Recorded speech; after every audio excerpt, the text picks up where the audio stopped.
Hai, jumpa lagi di Jagat Review TV. Selamat menikmati informasi berita hari ini. Oppo baru-baru ini meluncurkan Find N3 Flip di China, dan mereka sudah konfirmasi bakal rilis juga secara global. Kayak generasi sebelumnya, Indonesia jadi salah satu pasar yang dituju perangkat ini, karena sudah ngantongin sertifikasi TKDN. Dari pantauan kami, melalui laman TKDN Kemenperin, ponsel dengan nomor model CPH2519, yang mana ini merujuk sama Oppo Find N3 Flip dengan nilai kandungan dalam negeri 36,65%, yang sudah terdaftar sejak 15 Juni 2023. Selain itu, ponsel ini juga udah ngantongin sertifikasi India dengan nomor model serupa. Kalau buat tanggal resmi peluncuran di Indonesia, belum ada. Lalu spesifikasi bagaimana? Kalian nunggu nggak yang satu ini? Pantengin terus ya Jagat Review.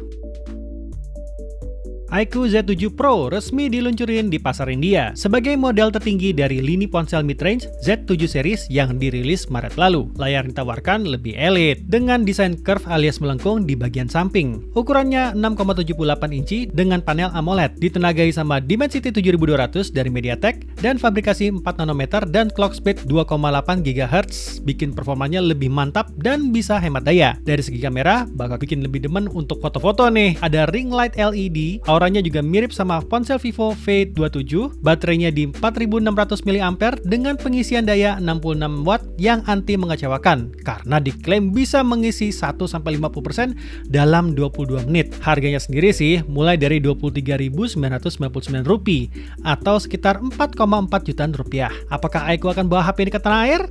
Kita lihat aja nanti. Ponsel gulung? Gimana konsepnya? Kayak dadar gulung gitu? Iya, kalian nggak salah dengar. Konsep HP yang dipamerin sama Tecno disebut rollable dan punya nama Phantom Ultimate. Layarnya bisa dibentangkan dari ukuran 6,55 inci jadi 7,11 inci dalam hitungan detik. Teknologi ini memungkinkan dengan adanya sistem motor penggerak tunggal yang bisa bentangin layar dalam satu sentuhan tombol di sisi kanan smartphone. Kalau nggak dibentangkan, layar sekunder dari smartphone ini ada di bagian belakang dan bakal bertindak sebagai layar always on display. Buat layarnya, Tecno bilang kalau pihak perusahaan pakai panel LTPO AMOLED yang punya resolusi 2296 x 1596 pixel dengan kerapatan 388 ppi serta nawarin cakupan warna DCI-P3 100%. Perangkat ini punya ketebalan 9,93 mm di bagian dasarnya. Menurut kamu konsepnya keren nggak nih?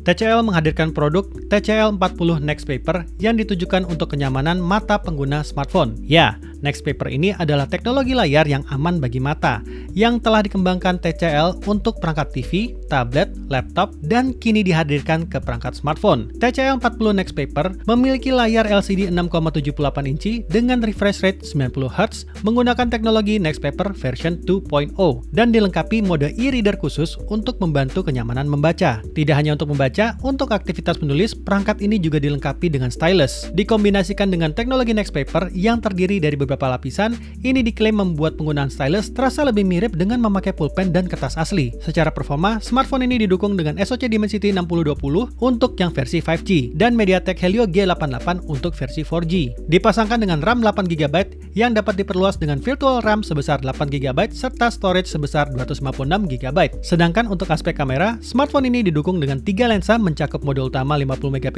kamera ultrawide 5MP, dan kamera makro 2MP. Untuk kamera depan, ia memiliki sensor 32MP. Smartphone ini dijual di Eropa dengan harga mulai dari €200 atau sekitar 3 jutaan rupiah. Nah, apakah kalian ingin beli smartphone yang ramah mata ini? Kayaknya cocok nih buat yang sering pakai smartphone seharian.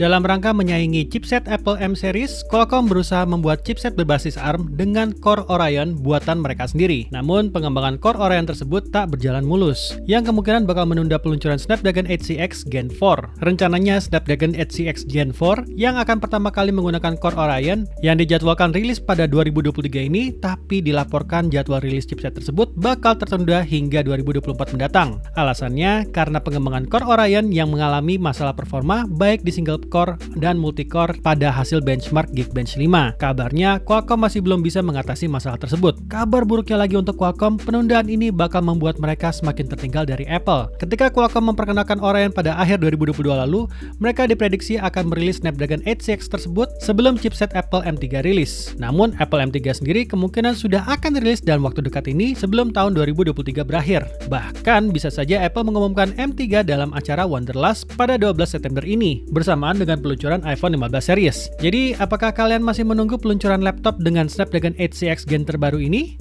Atau lebih memilih menunggu pengumuman MacBook dengan SoC Apple M3?